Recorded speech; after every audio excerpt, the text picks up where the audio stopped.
Hello everyone and welcome. My name is Graham. I'm here representing Long McQuade, and we're here with Justin and Mike Murray to demo, and we're going to talk all Fender, all the time, all day. We're going to talk about all the great exclusive offers, great products, stuff that's new.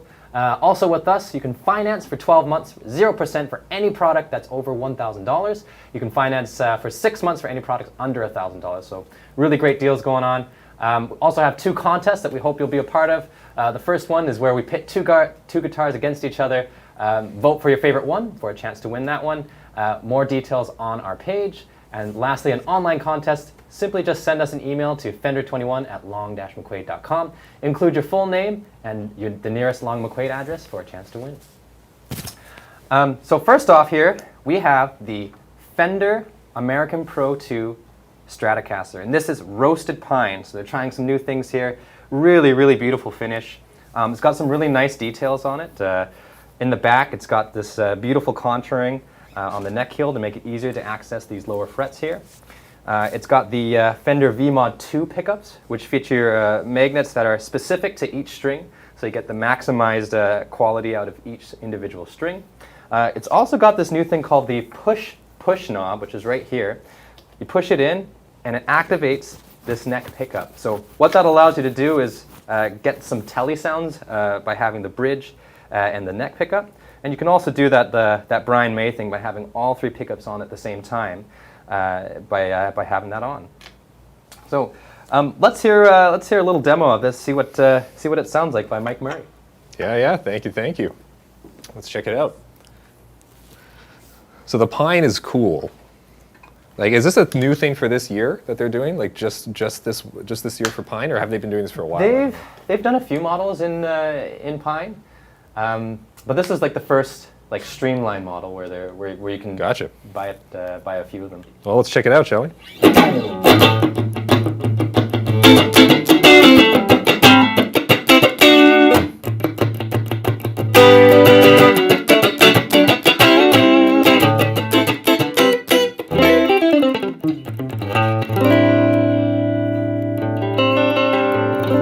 Tune there, but it sounds great. Let's check out the neck and middle.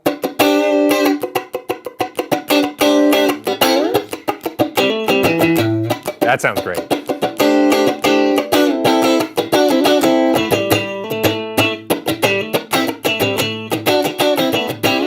Let's see what else we got. We got the middle pickup.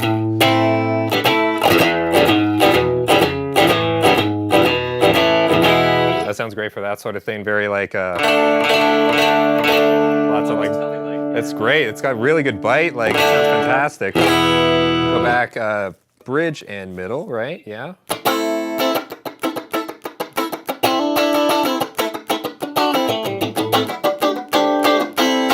One thing I always like to do, I like to compare the bridge and middle on these to the neck and middle. Because they both have that out of phase thing, but they sit a little different. It sounds great. And then the bridge.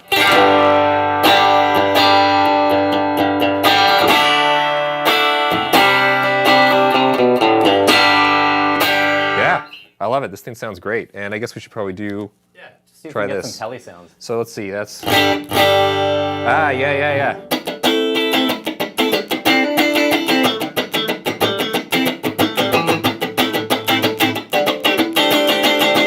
That sounds awesome. That sounds fantastic. And then this is all 3, right? That's all 3. That's all 3. Okay, let's check it out.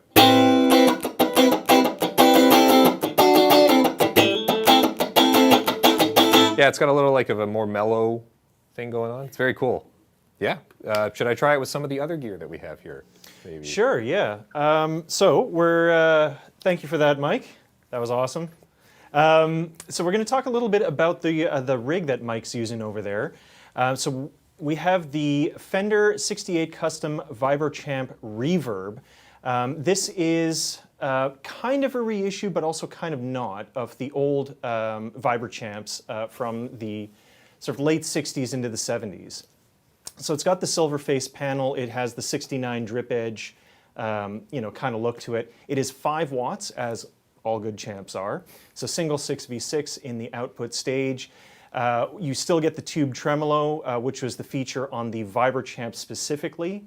But what you also get on this one is a digital reverb that they built in. So it's more of a sort of all-purpose, all-encompassing, Fender amp, which typically have reverb and tremolo built in. Now, this is a digital reverb. It is a Hall algorithm, and it sounds pretty good. We'll get Mike to demo that in a second. The other cool upgrade they gave this one is a 10-inch speaker. Anybody who has had a Fender Champ in the past, this is a huge deal. Normally they come with like speaker, fills out that bottom end way, way more. It's less ratty sounding when you get it going.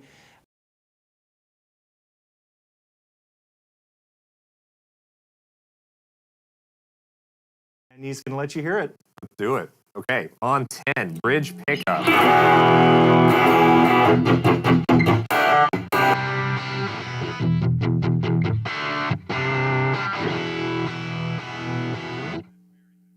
That sounds great. And then the neck pickup. It's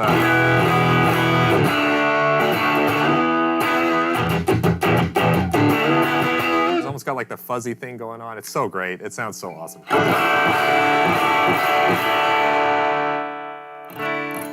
Fantastic cleanup.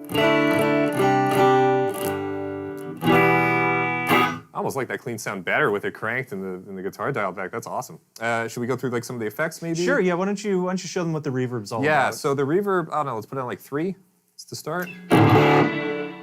It's quite long actually. It goes for a while, so maybe dial it down a bit more than that. So there's like a very subtle amount. Turn it up a bit more, like, I don't know, 4 or 5.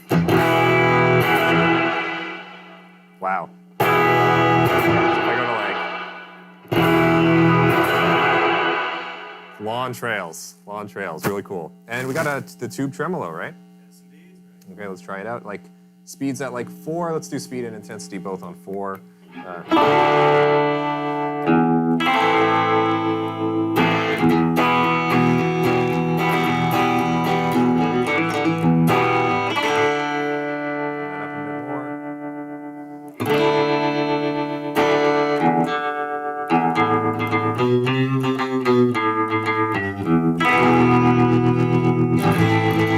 Yeah, it sounds great. And will it do? It will do like that's almost a full chop, right? Yeah, or does it go, do we know if it goes all the way to 0? That sounds great.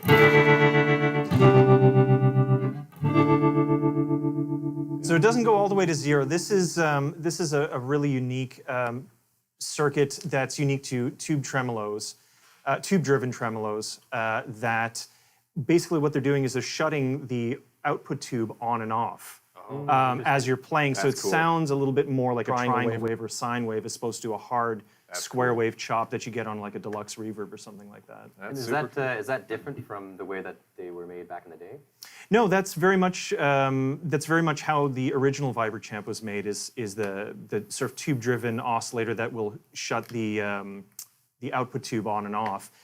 What you find is, and I forget the exact name of the part in the circuit, but on a lot of the bigger amps, the Deluxes, the Supers, and definitely the Twins, is you had, I think, a light and a photoresistor that would basically govern the cutoff, and it was in a different part of the circuit, so it sounded a lot more abrupt, whereas this is a lot smoother. Smoother sounding overall, and a little bit more vintage sounding, I find. Yeah, it's got a great vibe. Like this is intensity on 10, speed on 5. It's totally usable. Sounds fantastic. Like awesome. Very cool. Very cool. So just to recap, the differences between this from like an old vintage one is they've added the spring reverb. They've given it a bigger speaker. Mm-hmm. Is there anything else that they have added onto it? I mean, that's the bigger speaker and the reverb are definitely the big ones. Mm-hmm. Other than that, it's a pretty faithful recreation of the original Vibrachamp, which has gone has been sorely missed from the Fender catalog for many years. Should we check out these pedals maybe? We should definitely check out those pedals. All right, let's do it. Good thing you mentioned that, Mike. Let's do it. So first up, we have the Fender MTG LA Tube Distortion. Now, this is a pedal that was recently released by Fender. It actually is a tube distortion. there is literally a subminiature tube built into the pedal.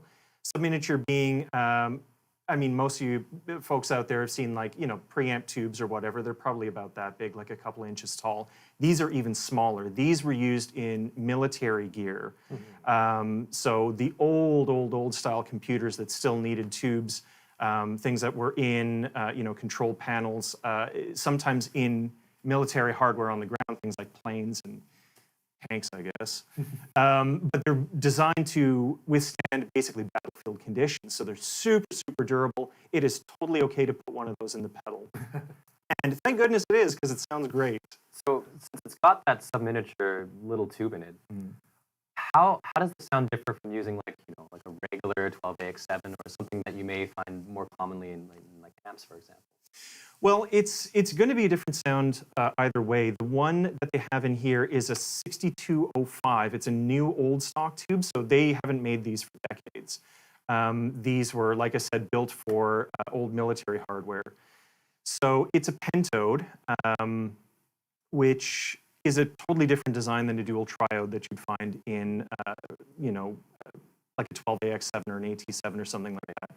So it will sound different, but it sounds in this circuit more like a tube amp just absolutely breaking up and freaking out. And the other thing to note on here that you don't find on a lot of these tube-powered pedals is that there's actually an internal charge pump which runs it at, I think it's something like 50-something volts, which is the proper voltage to be fed to a tube. And it's not just running off of 9, even though the pedal runs off 9 volts, it's bumping that voltage up so that the tube can actually use it. I was going to ask that. I think this is the first tube pedal I've seen that can run off a standard power supply. Yeah, exactly. Very So cool. it takes care of that all internally, so it just fits in with the rest of your, you know, your pedal board rig. Fantastic. The last thing I want to mention, Mike, before you get going on that, is it does have a boost switch, which is super cool. It is pre-distortion, so you can just hit that distortion circuit as hard as you want with that. Now, the pedal has to be engaged in order to use the boost. It's not a totally independent thing, but Mike's going to show you what that sounds like. Check it out. Let's So hear I guess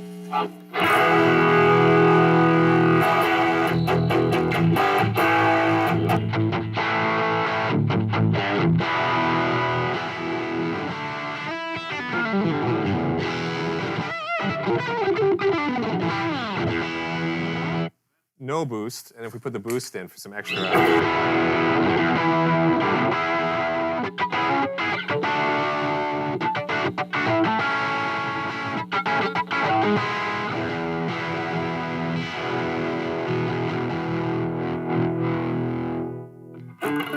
Also cleans up great. That's probably the tube, I would imagine, right? So that's with the gain fairly high and the boost on it. It's still, yeah, it sounds great, and it sounds super clear for chords too. Like, great. Awesome. Very cool. And another thing that you guys are missing out on, unfortunately, I got another one back here, so I'm going to show you this. But these little markers on the pedal, on the knobs rather, these actually light up when it's plugged in, so you can actually see where they're pointing on stage. Super, super helpful. Unfortunately, you guys can't see that here, but that's another reason to go visit your local Long McQuade store. And the last thing that we're going to talk about before we get back to some guitars is what's powering the pedal itself, and that's this thing, the Fender Level 8 engine room pedal, power supply. So this gives you 8 isolated outputs. So what does that mean, isolated outputs? It means that each output has its own grounding source, which means that there's going to be no noise bleeding on the power line to each of the pedals that are plugged into this. There are also high current outputs. Each one of them is 500 milliamps, so you can even run like complex digital pedals off of something like this. Here's another interesting thing that I haven't seen on a whole lot of power supplies is the USB-A, Type A, and Type C outputs. So the obvious choice for this is like, yeah, you can charge your phone while you're playing guitar. But what it's also really useful for is things like iPads, right?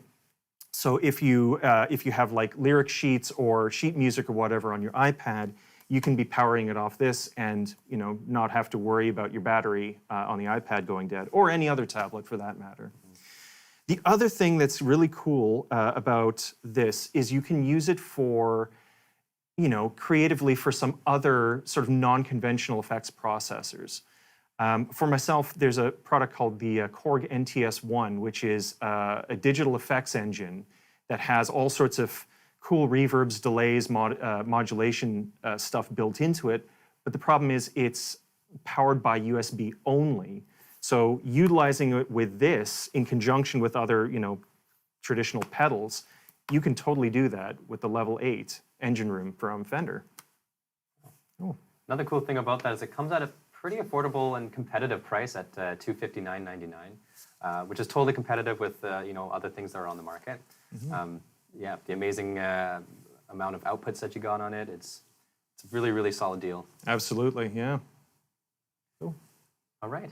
So let's move on to a guitar. All right.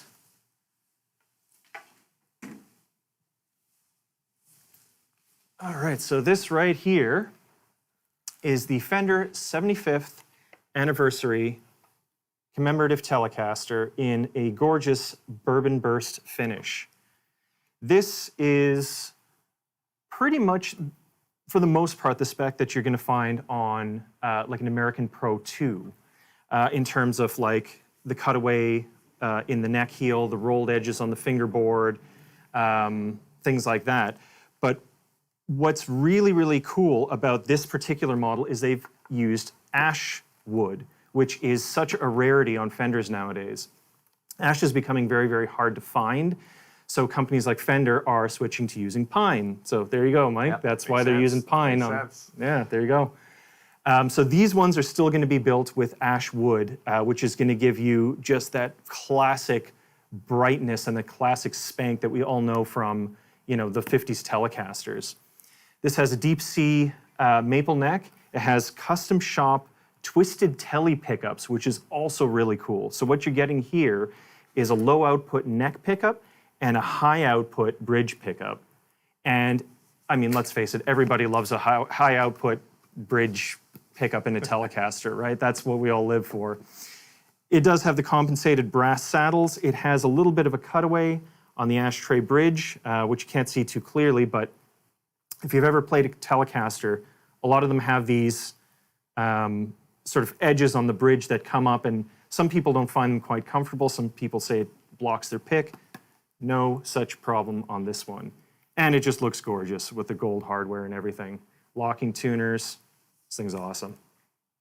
Yeah, I think it's kind of like the Ultimate Players Telecaster. It's like they've taken something that's a classic and they've just made it a little bit better by adding all those different appointments. And I think also on the back of it, there's you get this cool 75th anniversary inlay near the neck. Oh, yeah, that too. That's super, super cool. You'll only see that on these exclusive models. So get them while they're hot at Long McQuade, and let's hear what it sounds like. I'm going to pass it over to Mike. Thank you, thank you. Mm-hmm. All right, let's check this thing out. I think the first guitar I ever owned was an Ash Stratocaster, actually. Nice. So I don't think I've played one since, to be honest.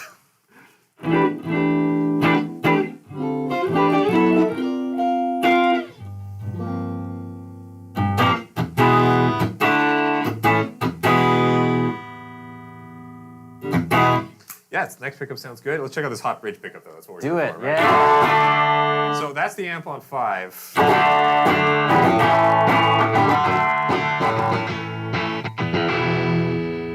But it sounds great. And then I'm going to crank it a bit. Let's see what the amp sounds like.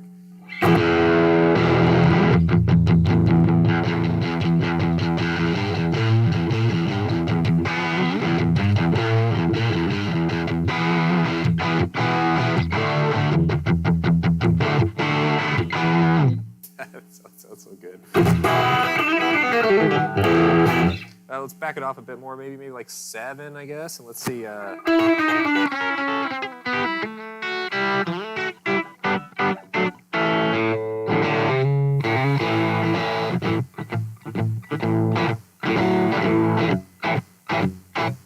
bridge pickup a lot. That sounds great. And let's check out the neck maybe a bit more. See what we got here. You can hear the difference, big difference in the output, and you can feel it for sure.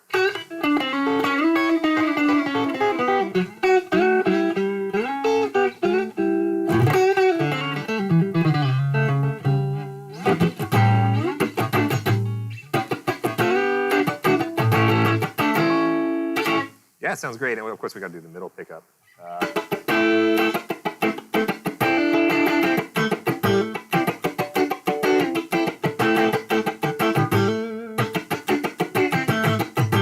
It sounds really cool with the super high output bridge pickup and balancing with it. It's great. Sounds great. Anything else you guys want to hear on this thing? I think it's a pretty good demo. I like how, like you mentioned, it's pretty interesting that it's so balanced when you have like a high output on the bottom and like a lower output on the top. I don't know how they've done it, but it works really, really well in this instrument. Yeah, like I don't think we lost a lot of volume. It changes the character for sure, but like they don't feel mismatched at all. So yeah, really, really great. Nice. I like it a lot. Right. Cool. Well, we're going to move on to Bassland, and within the 75th anniversary, we have the Fender 75th Anniversary J-Bass. Now this features a rosewood fretboard here. It's got a one-piece maple neck that has a slim C profile, super comfortable to play. It's got the satin finish on the neck as opposed to high gloss, so your hand's not sticking as you go up and down it. Like the rest of the 75th anniversary models, it's got the cutaways, it's got the neat heel contour, make it even more comfortable to play up the frets. It's got the custom 60s J-Bass pickup in here, so you're getting a lot of bang for your buck. It's got the high mass bridge here, and it's got, of course, the gold ingot inlay here on the headstock that only comes on these exclusive models. Yeah, kind of just like the Telly, it's a classic instrument with high-end appointments just to make it a little bit better. Let's hear what it sounds like. Let's check it out. So on that one, Graham, that one has, is that the ash wood as well on that one? That is ashwood as well on that one. All right, let's see. Dial in here. It's very satisfying.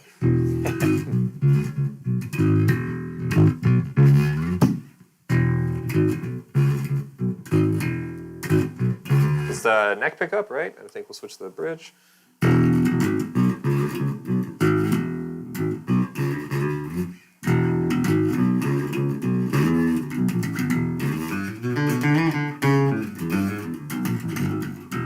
Sounds great to me. Like, try them both. Wrap it all up.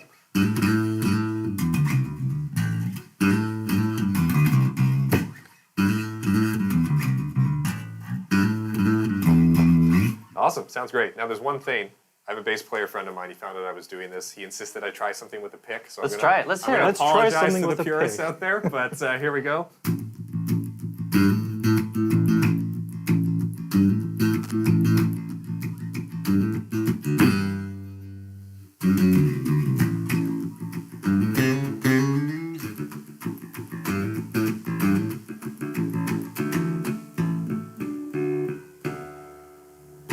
Yeah, feels great to me. I also like the neck feels great. Like the finish on the neck does feel really, really good. Awesome. Yeah, it sounds awesome. Really great. All the 75th anniversary stuff so far is fantastic. Cool. Nice. So just to recap, both the J-Bass and the Telly, the 75th anniversary is in the Bourbon Burst. Those are both U.S. all-American made instruments. So they're the top of the line kind of thing, and they are actually doing another line as well for their Mexican models of the 75th anniversary at a little bit of a lower price point. These ones are at $1,099.99. And as an example of one of them, we have our silver Fender 75th anniversary Strat. And you'll notice right away, one of the coolest things about this, it's got a matching headstock. You barely see that anymore, and I think it's really, really, really sharp. Not a lot of people these days have the matching headstock. Yeah, so this is their diamond anniversary. It's also got the C profile on the neck for a comfortable play. Medium jumbo frets and a vintage 60s style pickup. So they're going to be a little bit hotter sounding than like a typical 50s pickup. So you can play all your rock and roll. 2-point trim, and of course the 75th anniversary neck plate. This is a perfect guitar for any gigging musician, any player. It's a really high quality instrument at a good price point. Mike, you want to give us a little demo? Let's check it out. More Strats. I will never say no to more Strats. Let's see what we got here. And this is alder. Am I right? Alder body. That is an alder like the body. standard. Yeah, that makes sense. You can actually. There's a bit of a weight difference. Am I right to say that the pine's a little bit lighter? The pine is lighter. It definitely feels lighter. But yeah, I'll do some of the same stuff I did before.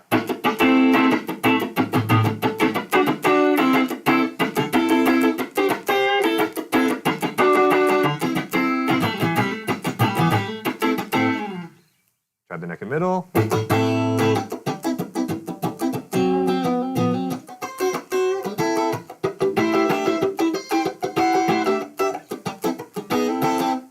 Middle by itself.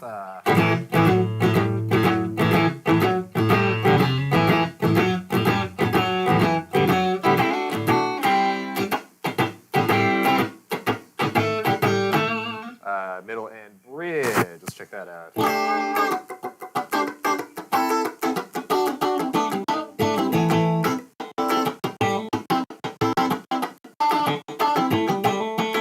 And the bridge by itself.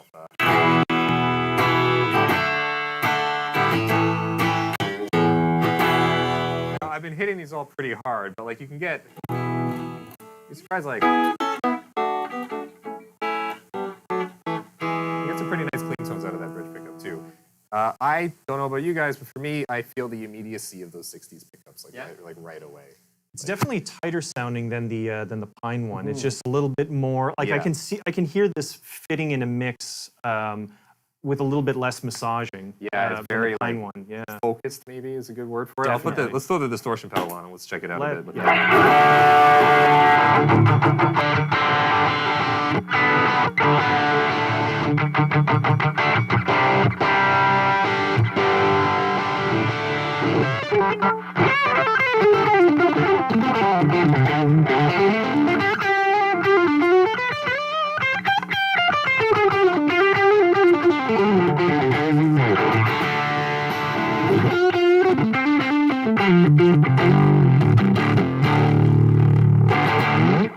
sounds great. This thing rocks. And That pedal is just something else. you can feel that in the room. It's, It feels like it sounds like it's dying. I love it. It's awesome. Yeah, this thing's great too. And actually, you know what? One thing I noticed about this, like, it doesn't feel that different from the other ones. You know, like it's Yeah. you can definitely tell the difference with the like with the pine Strat we did earlier. But this is a Mexican one, right? It's a Mexican one, yeah. Yeah, they're great. They're really, really good. Sounds great, plays great, feels great. Awesome. Yeah, to my ear, that sounds a little bit like the mids are scooped a little bit on that, as opposed to the pine, which was a little bit more like all frequencies. Little fuller. Yeah, I think that's what I'm hearing as a sonic difference between this one and the other 75th anniversary. Yeah, they're both great though. Like all of them both. And of course the silver sparkle and all that. This thing looks great. Matching headstock. I am a big fan. Of the You can't beat it. I am a fan of the matching headstock. It does look good. Yeah, great. Awesome. Cool. So on that note, we have a matching bass. This is the 75th anniversary precision bass. This is largely going to be the same kind of specs as the Stratocaster. This is Mexican made. This is from the Player Series line. So what you get here again is the alder body. You get a maple neck on this, which I mean I personally like. I like brighter sounding basses. I know there's a lot of bass players that agree with me. You know, if you want it darker, that's what the tone control is for. But you know, just the maple neck just gives it so much pop and so much definition, especially in a mix. You get the 75th anniversary neck plate on there, and of course, this is the best part. The icing on the cake is the matching headstock, which is awesome. You get a 50s style pickup. On this, these, you know, precision bass pickups are so, you know, they're so basic, but that's kind of what makes them work, right? There's not a huge amount of flavor that you get, like variety, I mean, in terms of like the sound and the build and everything. They're all pretty standard stuff, which is to say they all sound good. You know what I mean? And that's exactly what's in here. This is a bass that is built to rock. So What kind of things would you expect to hear out of like this 50s style voicing of a P bass pickup, as opposed to like maybe your regular player model that's not a 50s style? well, I think that's a good question. I think there's so many differences between the materials that the sort of the 50s and the 60s one were built with. In the 60s, you had the rosewood neck coming in, which in my mind makes a bit more of a difference. In the 50s, I'm pretty sure they had the flat pole pickups, so everything was uniform, which I don't know if you guys can see that. The pickup pole pieces are all the same height. In the 60s, I believe they raised the A string because I think the A string has less volume compared to the E or the D string, something like that. But I mean, other than that, it's still Alnico 5 magnets. It's still a moderate whine for a bass pickup. I think 10 or 12 or 11K or whatever it is. But I mean, that's really the point of the P bass is no matter what it's made of, no matter what pickup it has or whatever, it always sounds good. It always, like, you don't necessarily need a bass with like tons of pickups and tons of knobs and active EQs and this and that. That's cool, but I mean, the P bass has been around forever for a reason. And Mike's going to show you why. Let's check it out. Yeah, I got to get me one of these. The only bass I have is a 5-string with an active preamp and all these different options and all that stuff, right? It's nice to have both. So let's check it out a bit. There's that P bass thing, right? Yeah.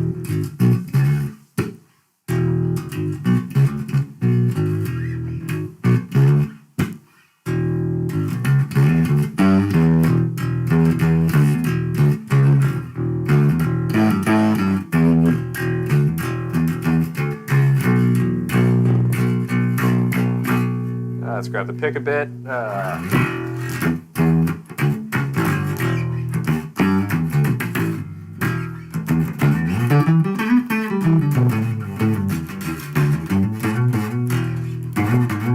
Sounds nice up here, actually.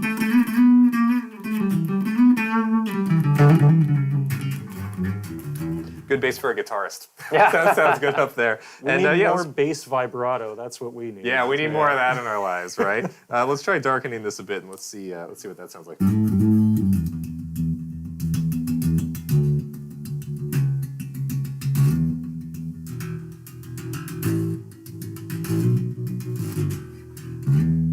Yeah, sounds great.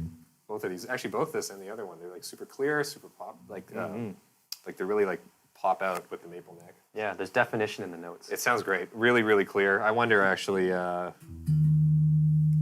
can hear it. It's a major 7 shell voicing for you on a bass. That's super clear. That sounds great. Yeah, I love it. Awesome. Nice. So to keep with the theme, although this is a little bit different than the other one, we have still the matching headstock. This is the Fender Vintera 60s Strat in Olympic white with an Olympic white headstock. So cool. This is possibly my favorite looking Strat of the bunch that we have here. It's got this beautiful tortoiseshell pickguard. It's got that like kind of like creamy white color both here and on the headstock. Wonderful. As the previous one, it's got an alder body. This has the 60s style single coils as well. However, these are voiced hotter than the previous ones. So what that means is that you're going to get more output out of this. It's going to push your amp a little bit more when you're playing, or your effects chain if that's what you have set up. Similar to the other ones, modern C neck, satin finish. Again, this is a 9.5 radius, so really easy to play, super comfortable up and down the neck. And as another really cool feature, if you're looking for something to kind of function similar to the roasted pine Strat that we had on, this actually has an S1 switch as well, which adds the neck as well to it to get those telly sounds. 2-point trim, comes with a gig bag. Let's hear what it sounds like. Let's check it out. Even hotter than the last one. Even hotter! Keep dialing it up. All right. I should clarify, I'm setting the amp volume to the same thing for all of these. So it's all consistent. Everything's the same. You're hearing the guitars. More of the same sort of stuff. You can feel it right away.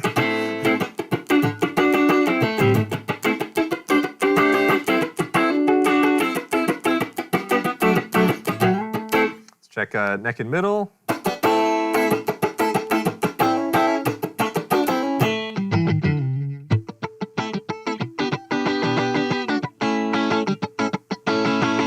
Pickup by itself. That's turned down. There we go.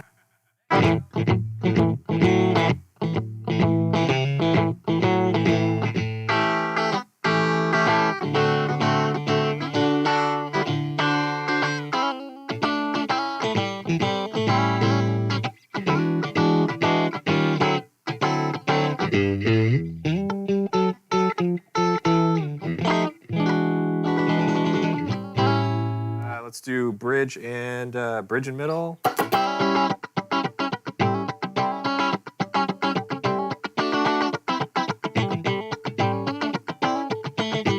Bridge by itself.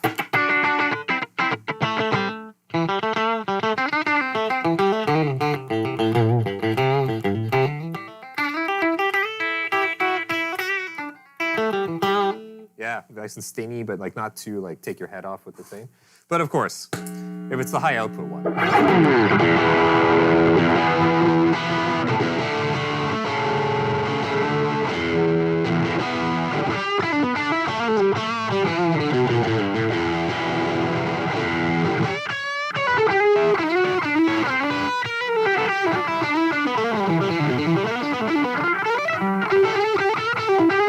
Definitely nice, and a bit of neck pickup.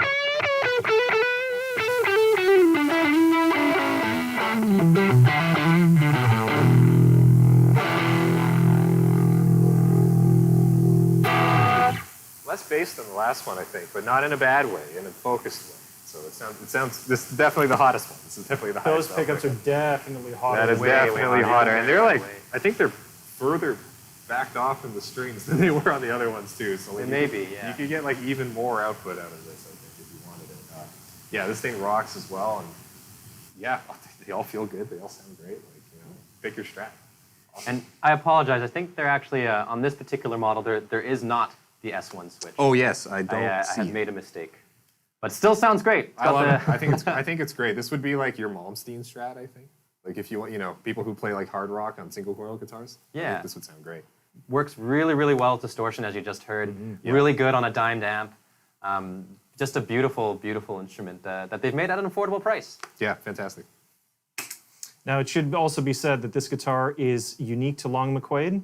This is a special edition just for us in the, I guess it's Olympic white, or is that Arctic white? Olympic way. Olympic white. Yeah.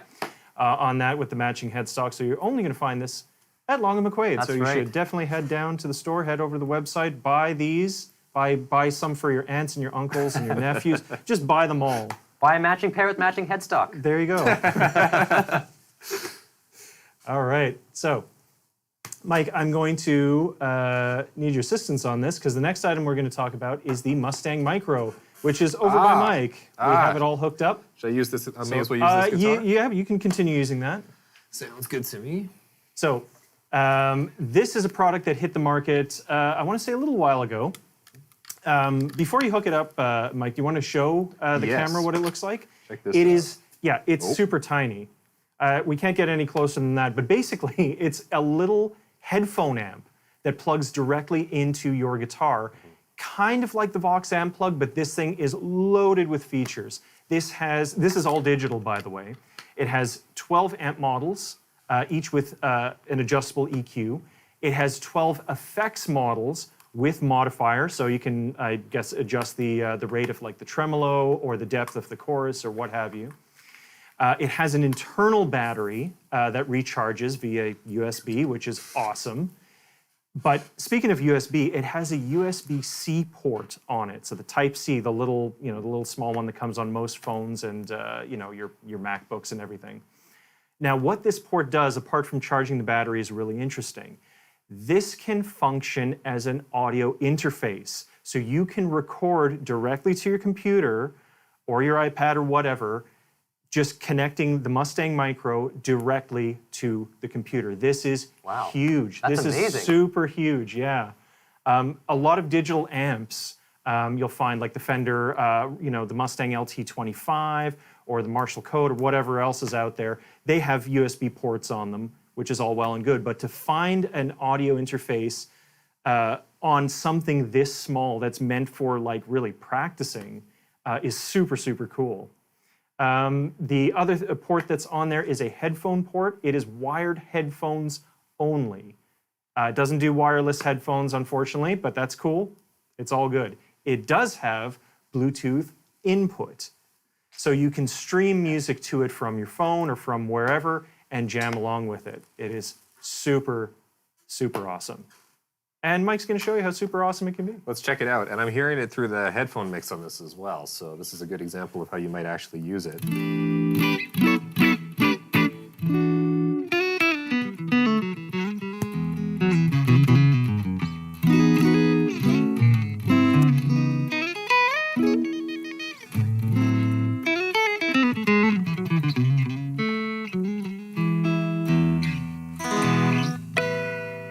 Yeah, it sounds like really clean. It's good. Kind of a ludicrous amount of features packed into this tiny thing. And another thing, just from a player's perspective, you know, playing plugged in is not the same as playing unplugged, right? Mm-hmm. Like it does feel different. It does behave differently. So having like some sort of practice tool like this is great. And especially as we all start leaving our houses a little bit more, it's probably a good idea to have something we can carry around. But yeah, I think it sounds great. And can't believe how small it is. Yeah, at $140, you know, having the perfect little micro amp to plug into to practice with is awesome, and the fact that you can record on it as well, like, come on, that is, you're getting ultimate value for something in such a small package. So, Fender coming up with some really, really great stuff. Very cool. So, not only Fender, but Squier by Fender is also coming out with some really, really cool stuff. We have here one of my favorite colors, a burgundy mist affinity Jazzmaster. You don't see this color every day. It's really, really beautiful, really unique. It's kind of got this metallic-y purple kind of finish. Very lightweight for the size. It looks like it's a little bit big, but it's actually very, very light. Like the other Fender stuff, it's got a C-shaped neck on it, to make it nice and easy to play. It's got the single coil Jazzmaster pickups, which are kind of like a thinner sounding single coil. And yeah, it's just a very, really solid player's instrument. This is at the affordable price of $369.99. So it's not going to bust the bank. You get something that looks really cool and can function as well. Did you want to talk about the bridge there, Graham? Because that's kind of unusual for Jazzmaster. Oh, yeah, that's right. You may not notice, but this actually has a 2-point trem on the bridge. Which isn't as popular in the Jazzmaster. I think they had the other like roller style bridges before, which are cool. Sometimes you can run into some intonation issues with them, but not so with this one. This one you can do all your trem bends and all your exciting things with it. You can get back in tune. It kind of functions in a similar way as a Strat, but with the Jazzmaster sound. So, Mike, would you mind to Would not mind at let all. us hear? I love these things, and the Jazzmaster with a Strat style bridge is like, I'm in heaven. So let's check it out. Oh yeah.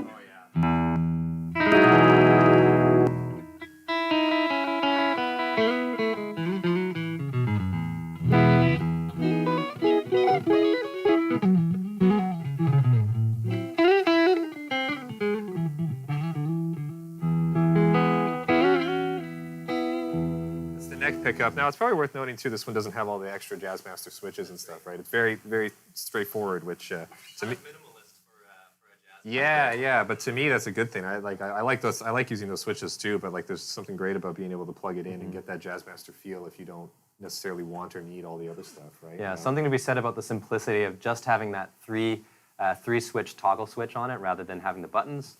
It's great. Yeah. Let's check out the neck and middle together. Always a great sound on these.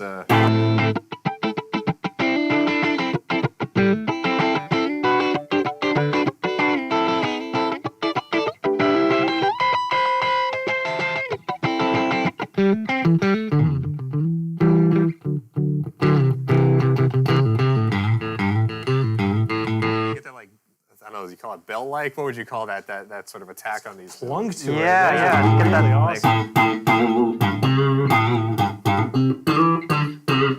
I love that. That's great. Bridge pickup. The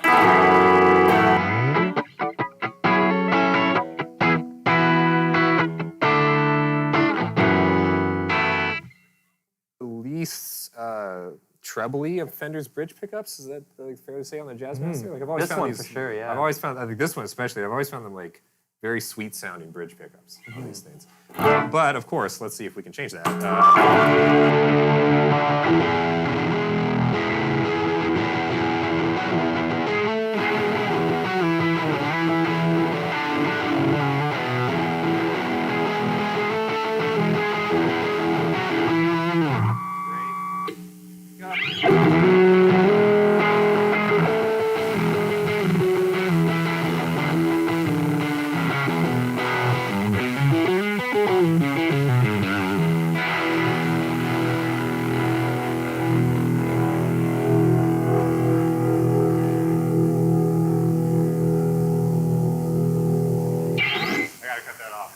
Oh man. So much sustain. And you know, I love this thing.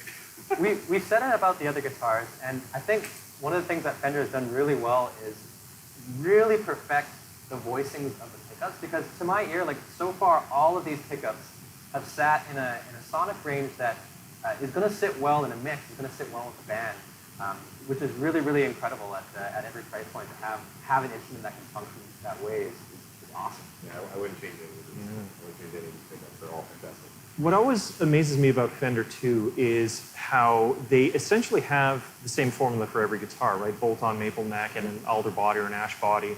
And they're different shapes and, you know, slightly different pickups. But they've just got so much unique personality to it. Like that Jazzmaster doesn't sound like anything else that we played. You know, Strats can sound similar. Some are hotter, some are, you know, gentler and whatever. Right. But like this Jazzmaster just sounds like nothing else on the table so far. It feels You know what I different mean? too. Like there's like a even without the Jazzmaster bridge, like there's a difference to the string tension, like the way it sits on the thing, like the way it sits on your body. So I'm tall, I've got long arms. I really love the way Jazzmasters sit. Everything feels very like left, I guess, if that makes sense. But like for me, I really, really love it. And actually, I didn't even realize when Graham was holding it, I didn't even notice that they have like the Strat style bridge. I think this thing is phenomenal. Yeah. This is great.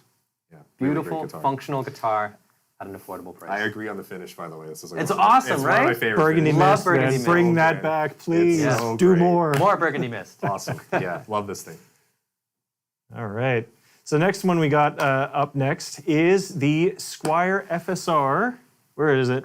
FSR Bullet Mustang HH. FSR meaning Fender Special Run.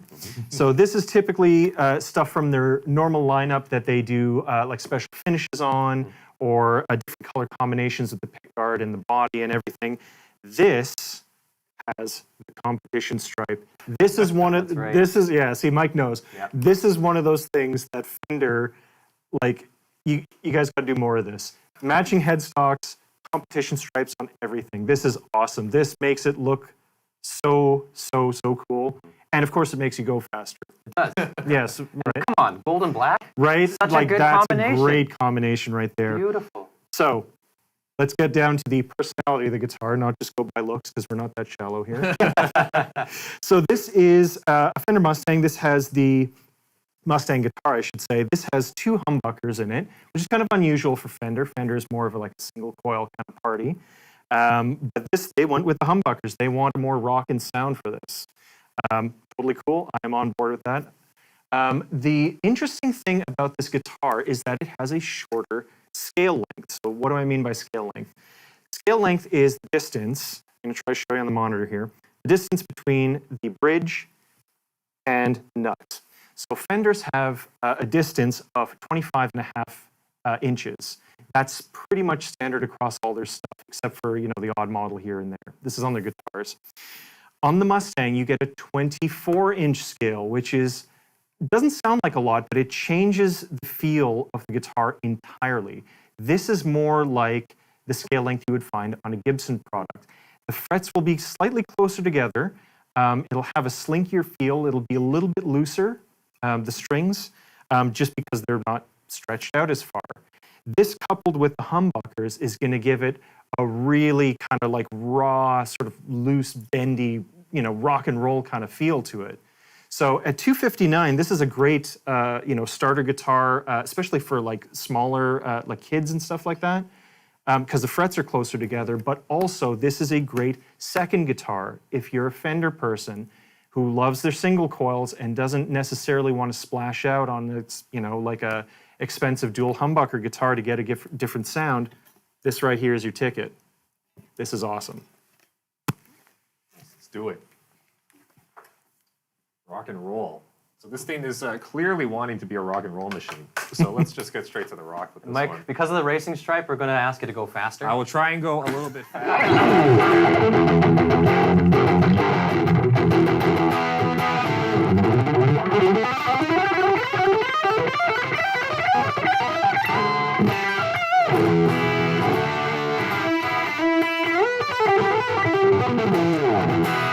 So yeah, it rocks. Like moral of the story, it rocks. It rocks really well. Let's try the neck pickup with this sound.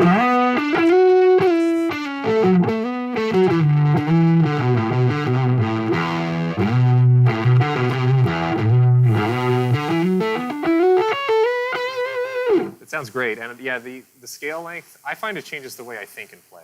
I don't know about you guys, but like there's something different when you're playing something with a shorter scale. It feels like it wouldn't make that much of a difference because it's so small, but I always notice that I play differently and I sound different on shorter scale guitars. So yeah, it's definitely worth checking out if you've only ever played like the longer scale Fenders and stuff like that. There's one more thing about guitars like this though that you might not expect. These small, light, thin body, rock machines, for lack of a better word, actually do a really nice jazz tone. Oh, yeah. And there's a think like Ed Bickert on the Telecaster or some of that. Like, check this out.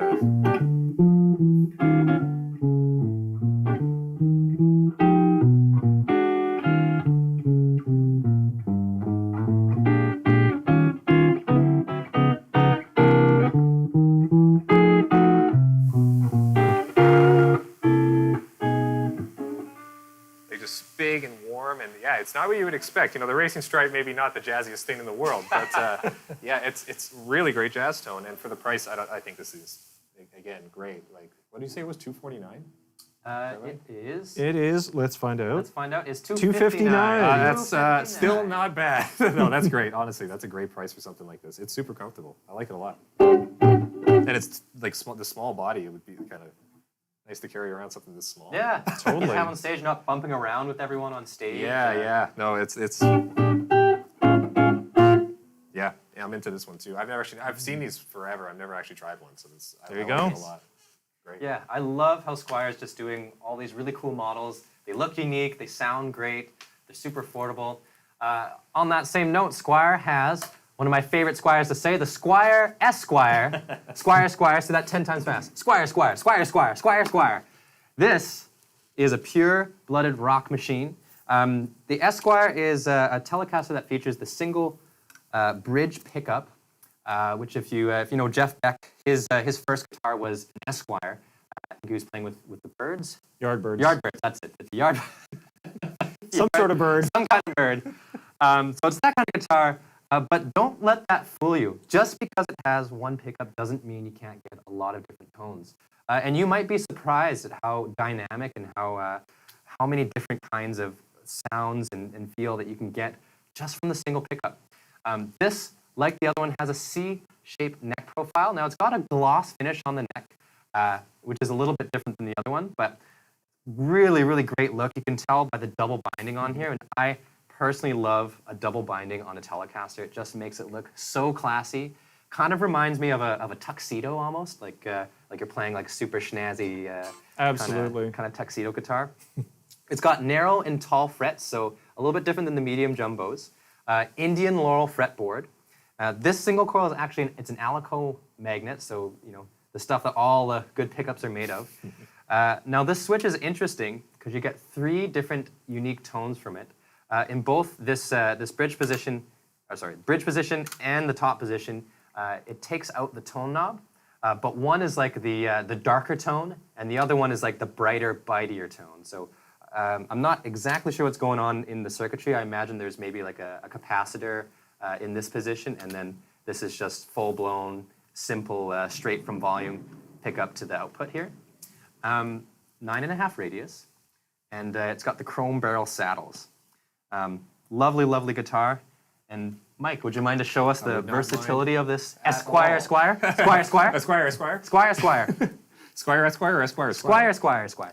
All right, so yeah, this thing is kind of cool. So when I was younger, actually, and I was learning about guitars, I saw these and I would see Esquires and I would see the switch and I'd be like, why is the switch there? There's only one pickup. But later on in life, I realized it does actually make a difference. So, for example,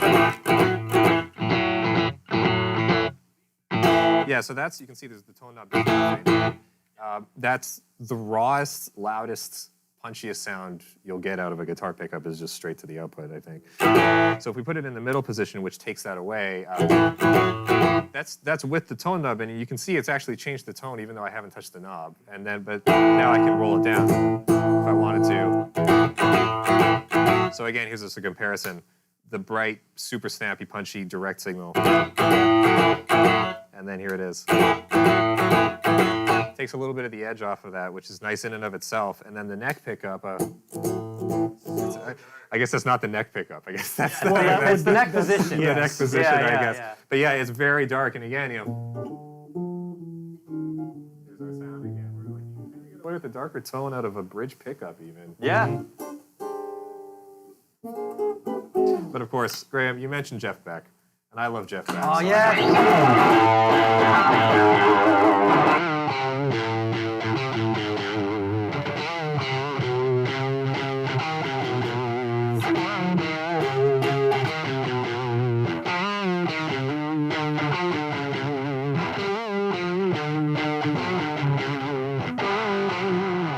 It's like a rock. Just maybe do a bit more rock with it while we got it here. Let's see what else is good.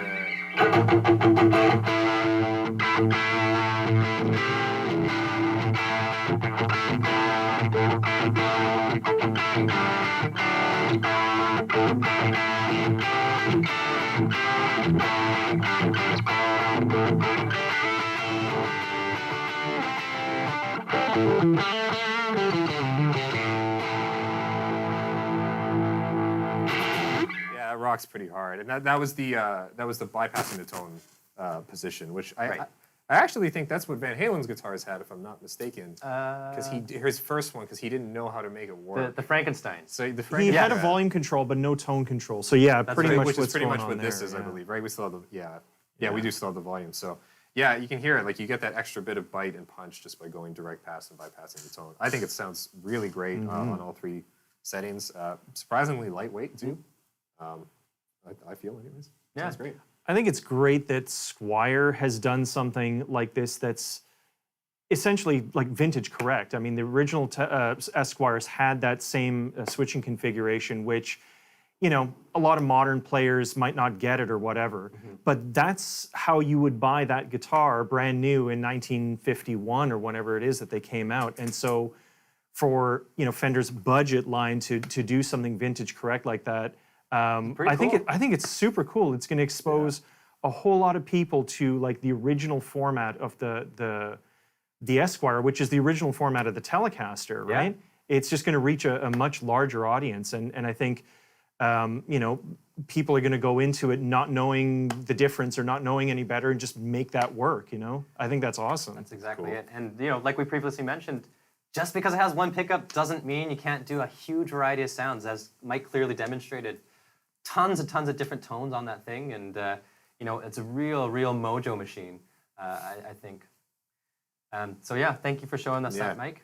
So within the Fender line, Fender also owns and distributes Gretsch guitars, which is the next one that we're going to see. Oh, you got it for me right there. Thank you, Justin. So their Gretsch line is absolutely stunning.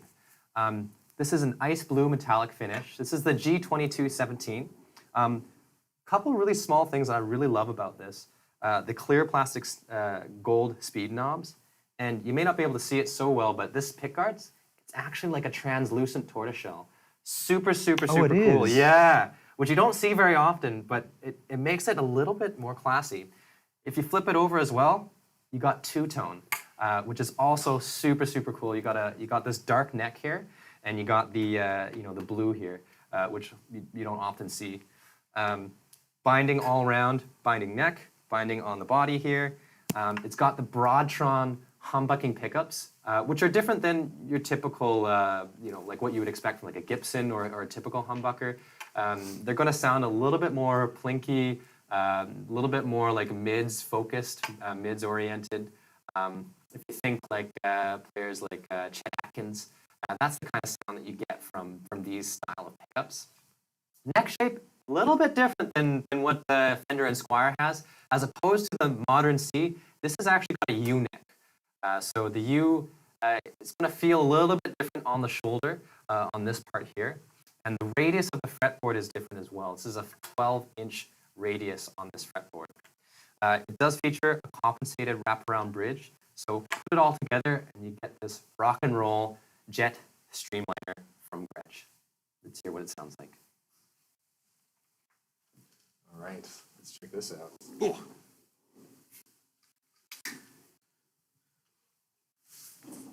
Okay, good. So these, yeah, we got a master volume, master tone, so simplified switching compared to a lot of Gretsch stuff. Yes.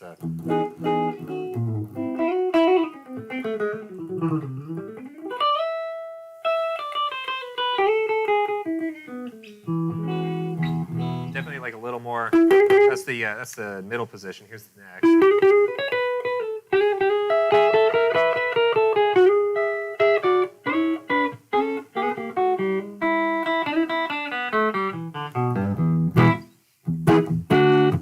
It's like a little brighter. It still has the humbucker warmth, but like you said, a little. You can hear that like mids punch. Yeah, there's like a little. It's a little shaped, like maybe a bit more in like on the point of the attack, but. Tune, but like, there we go. But yeah, still have that like humbucker warmth with maybe like a little more clarity to it, and then here's some middle pickup stuff. So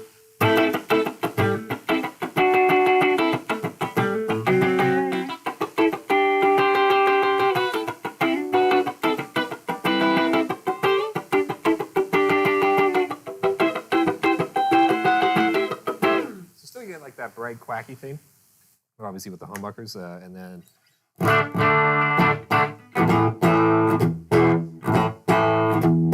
that's also like it's got kind of like a unique character, like compared to like maybe the Jaguar humbuckers or something, right? Like a little bit. It's like I don't want to compare it to the Jazzmaster pickups because it's not, but you know what I mean. It's got a little bit more of that sort of attack. Yeah, let's rock it out a bit.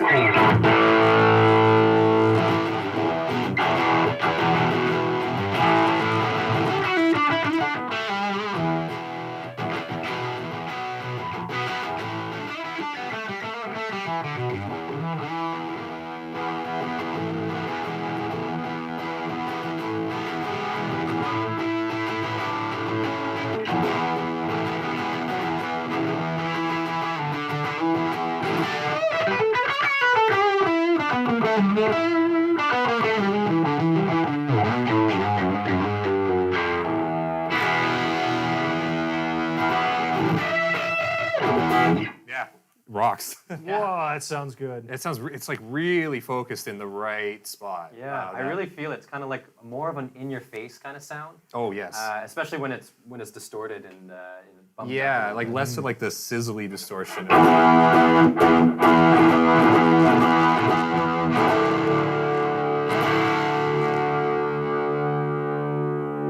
It sustains great too. Yeah, that's a cool like unique flavor of the rock. It's got thing, attitude for sure. Attitude for sure, and it looks great. I like the U-neck a lot too. Feels great, and the double tone on the back is like so good. So these streamliners are coming in at a very, very affordable price. I believe they're $489 is what they're Really? at. $489, yep, for Yeah, beautiful it's great. instrument like that with all the binding and the beautiful finishes. 2 humbuckers, amazing price for what you get. Oh yeah, Again, they're knocking it out of the park with these affordable models. absolutely. Very nice. What's next? All right, we got another Gretsch. Hey. Hey, We got this guy right here. This is the Gretsch G5628. This is the P90 variation. This is also a FSR. Now, what you get here is a semi-hollow Gretsch, very similar to, well, in the same ballpark as like a 335, right? An ES 335. You get a mostly hollow body with maple center block. Now, this is key if you want to play at high volumes, whether it's rock and roll or anything played loudly. The idea is that the pickups and the bridge and everything is mounted to the center block so that at high sound pressure levels, it's not going to start feeding back on you, which is very, very useful. Now, what you get here is a two-pneumatic bridge.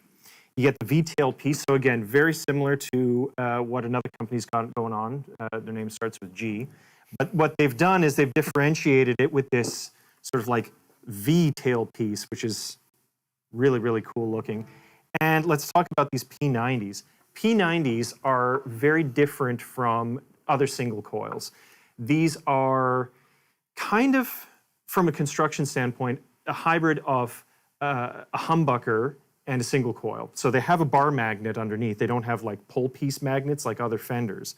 So the bar magnet sits underneath, and then it's just a single coil of wire with these little screw heads pointing up.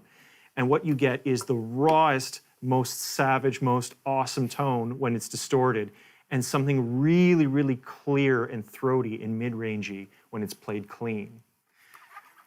Elsewhere on the guitar, we have Gretsch's classic Alamo inlays. If you all know what the Alamo is, you'll be like, oh yeah, that's what that is. Otherwise, they just look really cool. And also, check out the back. It's Beautiful. Mahogany. Wow. And the front is this cherry cola kind of color. It's two-tone. Fender, do more two-tone everything, please. Matching headstocks, two-tone. Let's do it. Matching headstocks, two-tone, and racing stripes. Yep. Three things. Three things. And yeah, so the other thing that I wanted to touch on too here is the control layout, and this confuses a lot of people, and rightly so. It's not your standard thing that you'd find on most guitars. Let's talk about this for a second. So up front, like with the other Gretsch guitar that we just saw, the blue one, Gretsch puts a master volume control right on the front horn, right? Just so you can easily grab it, I guess. And then back here, you have individual volumes for the pickups, so neck and the bridge, and then you have a master tone. Now, the reason why they do this is because if you got a cool middle position tone going on where you got your, your volume, your neck volume and your bridge volume kind of, balanced the way you like it, then you can just get more or less of it with the master volume on here. So there you go. That's Gretsch knob layout in a nutshell. Let's hear what this sounds like. Let's do it. Man, that back looks great, eh?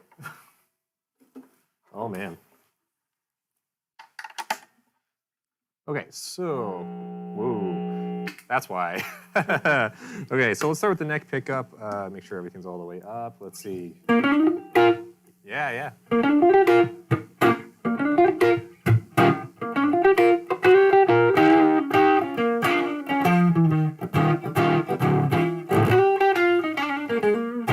It's worth noting, actually, this is distorting a little bit, even just straight in. This is at 5 like all the other ones were. So this is what we're talking about. See, these are single coils, but they are way more powerful than normal single coils. Way hotter. Yeah, you can hear it and feel it, like for sure. If we dial it back, so there's there's the clean. That's beautiful.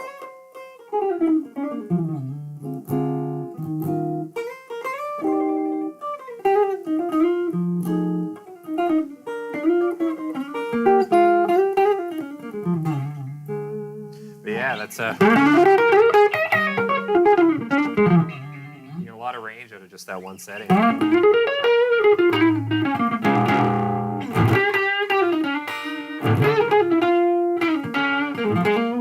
Okay, let's check out the middle, and maybe we'll do a little bit of the balancing we were just talking about. So there's both of them all the way up. Let's say you like that, like we were saying, you can just back the volume off to get the clean and not mess with the balance if you had a good balance, which is pretty useful. That sounds great.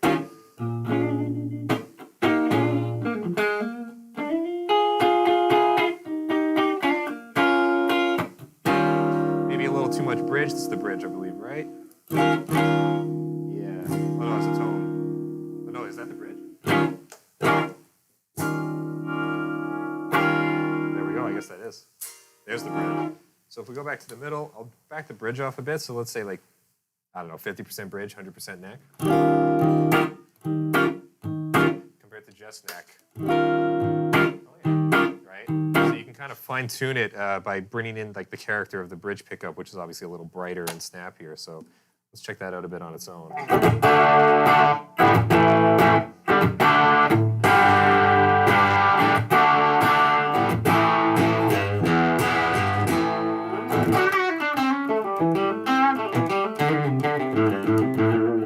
Yeah, that rocks, and of course we have.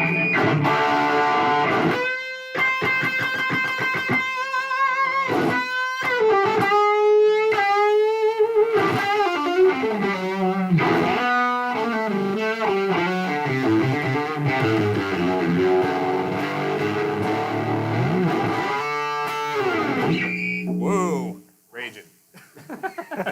Very cool. I don't think you. I'm not sure if you mentioned it or not, but the chrome pickup covers look so cool. Yeah, they do. I just the two-tone, the matching heads, everything about it is just it's so classy. It's such a classy instrument.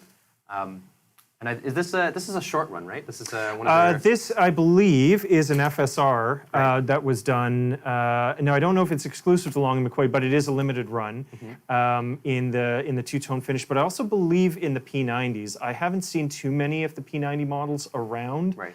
And especially not in the fixed bridge configuration. So there you go. Right on. What's the price of this one, Dustin? This one's $979. This is a lot of guitar to get for under $1,000 bucks. Like Gretsch is probably some of the best value in all of Fender's brands, all of Fender's lineup.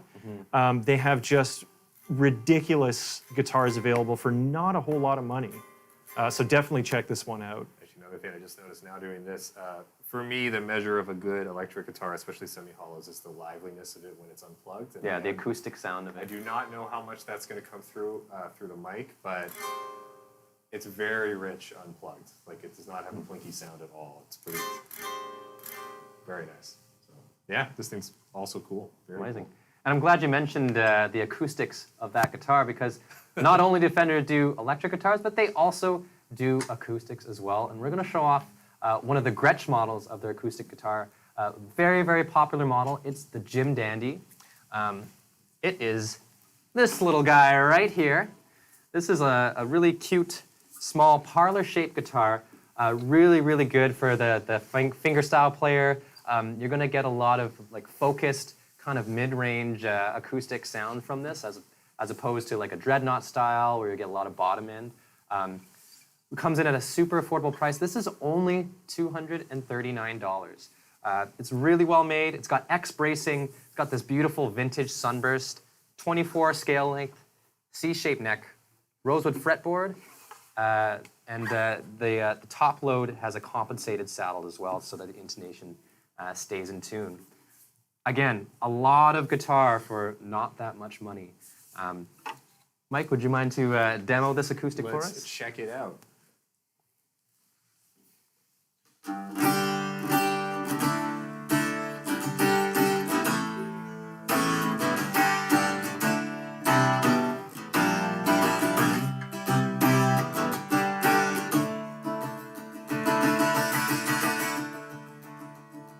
that's something else I do for acoustic guitars. I like to check the dynamic range of an acoustic guitar every time I get one. Like, how quiet can we get to how loud can we get?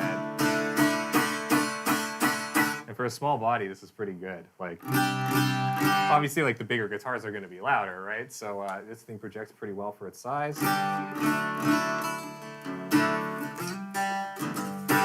Yeah, let's check out maybe a bit of I don't know. Some finger picking kind of stuff? Yeah.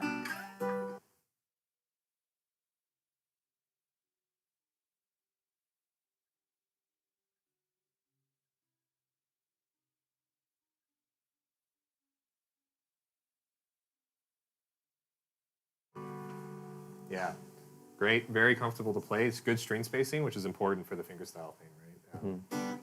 Yeah. And how much did you say this was? $239. Yeah, not bad at all. Like this is pretty great for that price. Very convenient for the traveling guitarist as well. Definitely. This is definitely the guitar that you would take to a cottage. You take it on a trip. Take it with you on a plane. It's small enough to fit almost anywhere, and at an affordable price, you don't really have to worry about it too much. So, great bang for buck again from Gretsch.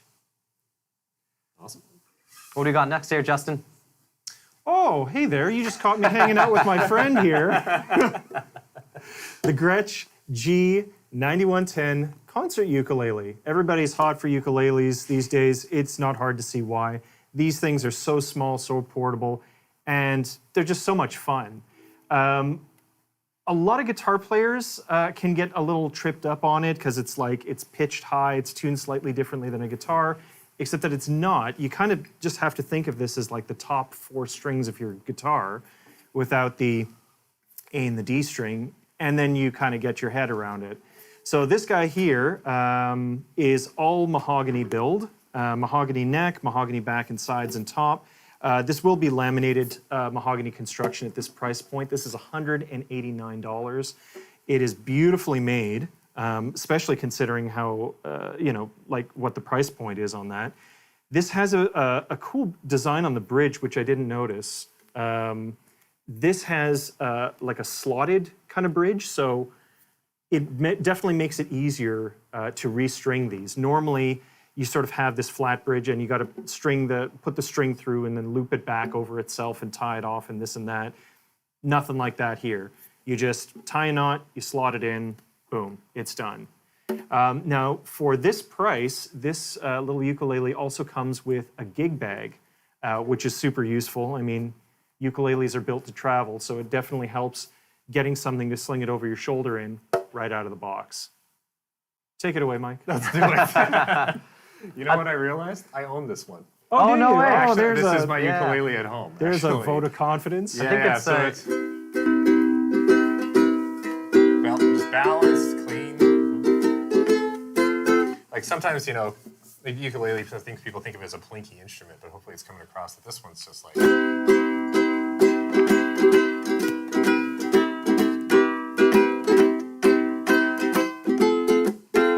very warm, very balanced. Gets pretty loud. Yeah, that's why I own one. I like these a lot, actually. They're pretty great, cute little things. So there you go. Yeah, and I don't know if you mentioned it, Justin, but one of the differences in this is it's a concert body shape. So it's a little bit different than the traditional soprano body. It's a bigger body shape. So basically, the bigger that the ukulele body shape gets, the closer it's going to sound to a guitar. This particular one is kind of like in the middle range. So it's got a little bit more bottom end than what you would expect from a traditional ukulele. Still sounds great, really fun to play, and again, affordable price with a gig bag. Yeah, very definitely. That's great. How can you not smile at that? It's warm and it's great. I am smiling it's a at that. ukulele, but it's a good ukulele. Smiles all around. Yeah, it's great. Awesome. Cool. What's next? All right.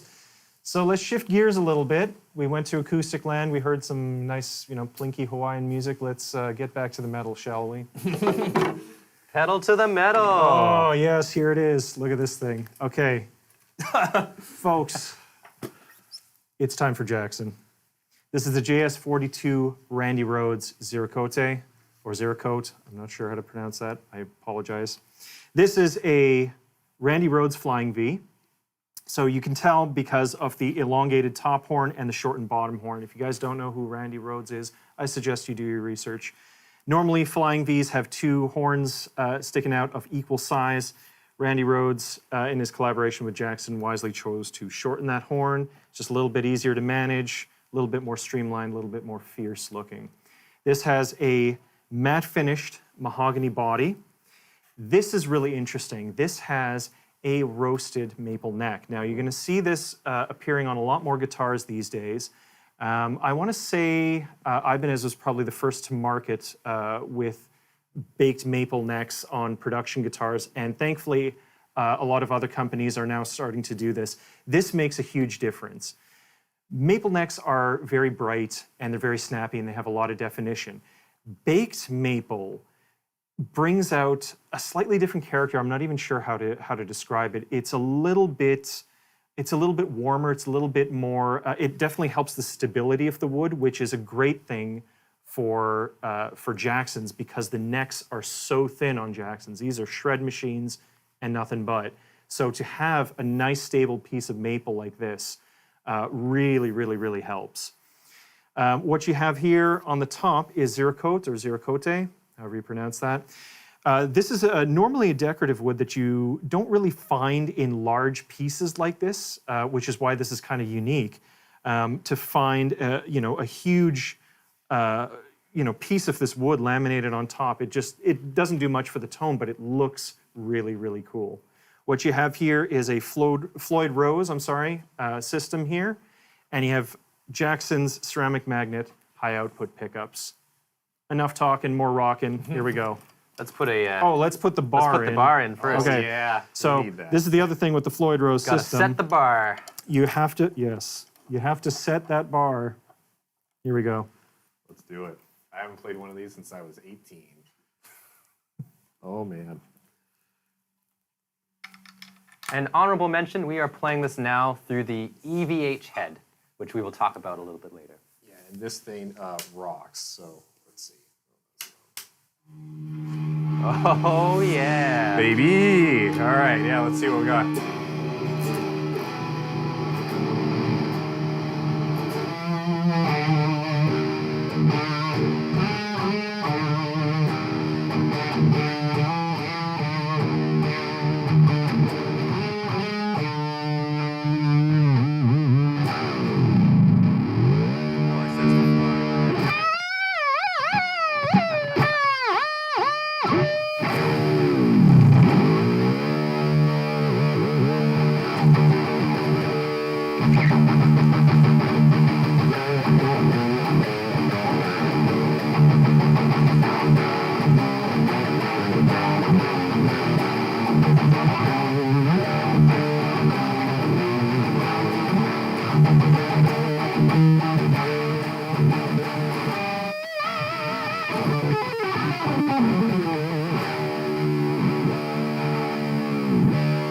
That's what we want to hear from something like this, right? Exactly what you should be But, maybe we should check out the neck pickup too. Why not? Like it has one. And actually, the lead tones out of this sort of thing.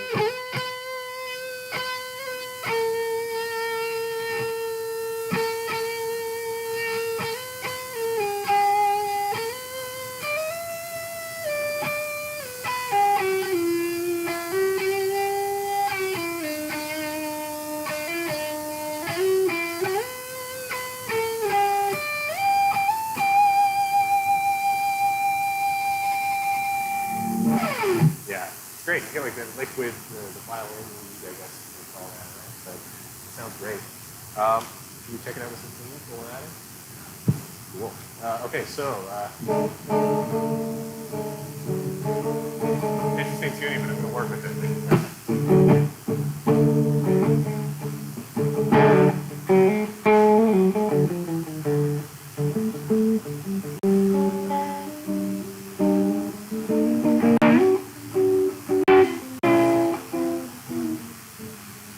I like the weird stuff. But yeah, the clean channel on this actually sounds like...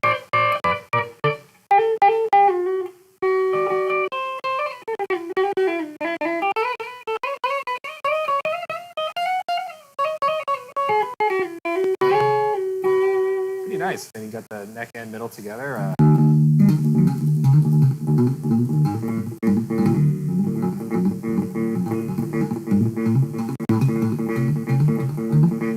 You guys are like some of the more modern progressive stuff. A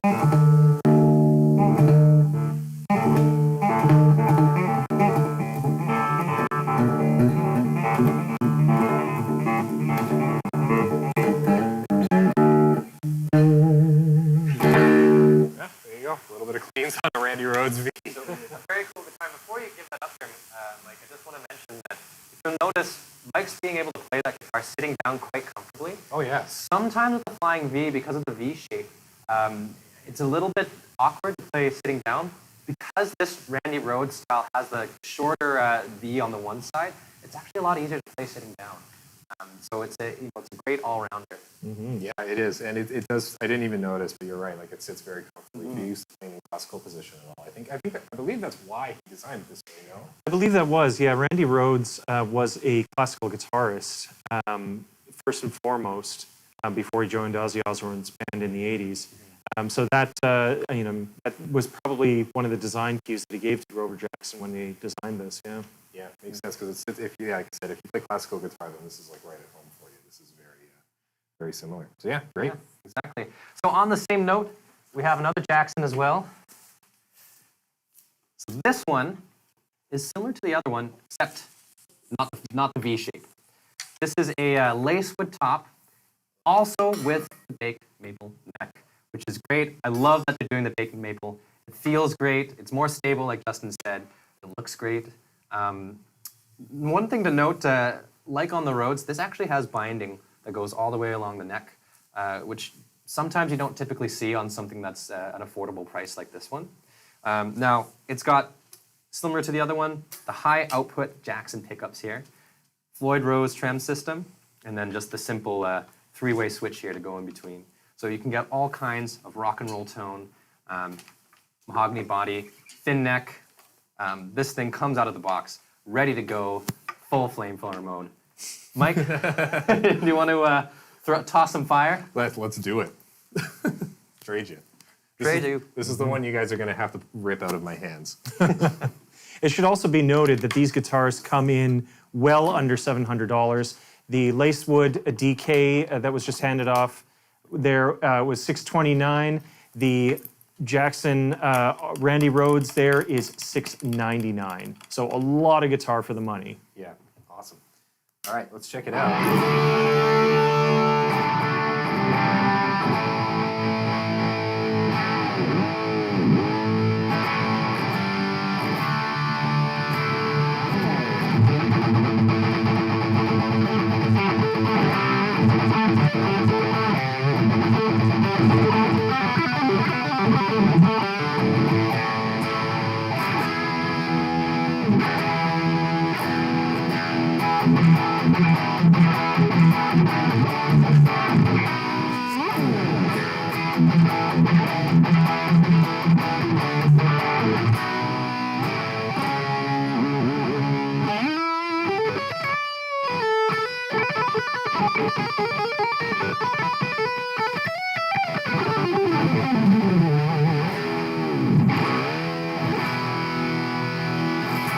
Yeah, that's awesome. That rocks. That sounds so good.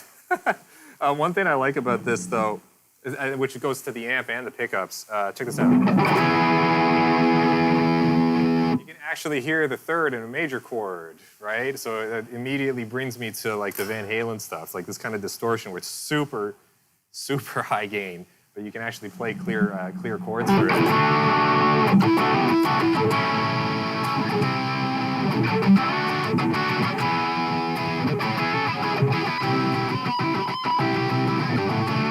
Also, like it happened there just a second, like all that noise, if the pickup and the amp are voiced properly, all the extra little noises sound so good.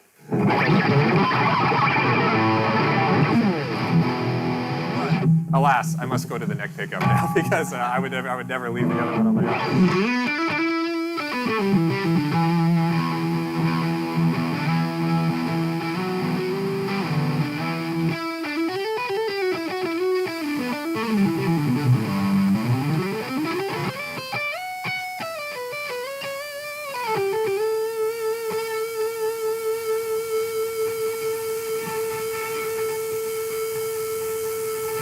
Go forever, yeah. Yeah. Mike, since I got you there with that guitar, I'm going to talk a little bit about the amp we're playing through. So we're playing through the EDH 6153 head and going through an EDH 6150 cat. Now this head, just a pure rock and roll machine, 15 watts, which may not sound like a lot, but it's actually enough to play with a band. And actually the lower wattage helps you because you can crank it, you can get it at decent levels without blowing off your head. So really, really, really good dined up. You're hearing it just there on the red channel, which is the full burn channel. That's where you're going to get most of your distortion, your overdrive. You're going to kick it into high gear on that one. And then as you played with the previous guitar, the green channel on there is actually clean. And you might be surprised with such a high gain amp, you can get some really, really beautiful, lush, clean tones from something. Just like that. Yeah. Now, not only that, but this head does have selectable impedance, so you can match it with cabs of your choice.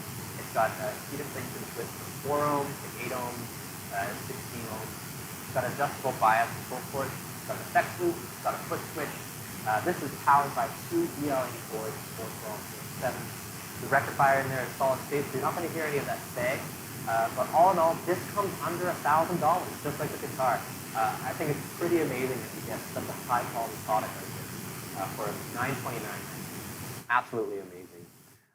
Mike, would you mind to just give us a quick demo on the clean channel? Yeah, let's do it. Also, I think it's worth noting, because you mentioned it, like, we actually have this quieter than the Champ, but we still got all that feedback and everything. Like, awesome, right? It's very reasonable volume, like, and of course it will get way, way louder, but like, yeah. It's like that big, warm, clean tone.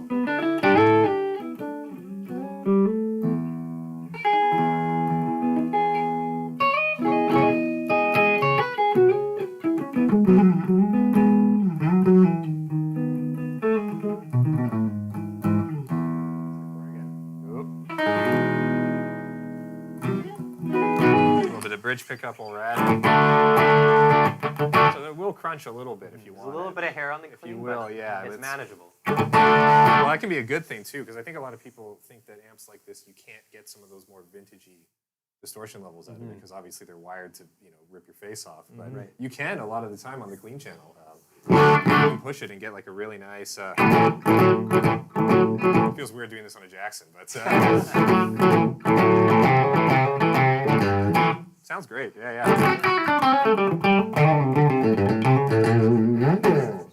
Yeah, I think you've totally nailed it on the head there. That you're still able to get those like vintage style tones out of something that you may not expect it from, with it still being that huge like screaming rock and roll metal high gain machine. Awesome that you have like a 2-in-1 amp almost. Definitely. And the other thing, too, to keep in mind about amps like this, now this is a lunchbox head, right? Which we know these things have been out for probably the better part of, I want to say, a decade or two. Been out for a while. Yeah, so the lunchbox head, 15 to 25, maybe 30 watts. It's more than enough power to gig with and to jam with and everything like that. I mean, most gigs are going to be mic'd up anyways. There's going to be a microphone on your cabinet, on your speakers or whatever. You don't need to be powering this huge wall of sound out into the audience. It's totally cool. I mean, we're all gigging guys here. I mean, when was the last time you turned a twin up above 1? Never. You know what I mean? Like, never. It never happens, right? Unless you own like a barn up north or something, then you can let her rip. But lunchbox heads like this are totally, totally awesome because they let you play at bedroom levels, but they're also still giggable. Yeah, it gives you the experience of playing like a huge high volume amp without having to like rock your house or like disturb your neighbors or anything like that. So just a really cool design, really smart, and I think a perfect addition to the everyday musician. Definitely. So that pretty much brings us to the end. I know you wanted it to go on forever, so did we, but alas, we must go. So thank you so much to everybody here. Thank you to Fender for supplying us with these great products that we can showcase for you. We took a look at some Fender stuff, some Squire stuff, Jackson, Charvel, EVH, and Gretsch. All of these are going to be part of our Fender Month promotion at all of our stores and online. Just to recap that, we are looking at 12 months, 0% financing on any purchase, any Fender purchase above $1,000, and 6 months, 0% financing on any Fender purchase under $1,000. We also have 2 contests going on. So we have the Fender Face-Off contest where basically you vote on which guitar is your favorite. We'll be pitting 2 guitars against each other every week. We'll see who goes through to the final round. Make sure you get your votes in. That's how you get the chance to win. The second contest is arguably the simplest contest in the history of the world. You send us history of the world. You send us your name. You send us the address of the closest Long McQuade to you. You send it to fender21@long-mcquade.com. You're entered to win a Fender ToneMaster Deluxe Reverb. This is a super, super cool amp. Unfortunately, we don't have one today, but head down to your local Long McQuade and check that out. It could be yours for free if you enter. So thanks again. Graham here, my man Mike in the corner. Also, big shout out to the man behind the scenes, Matt Durant, the guy who's making us look good. Thank you so much, Matt. And stay safe, everybody. Cheers. Until We'll next see- time.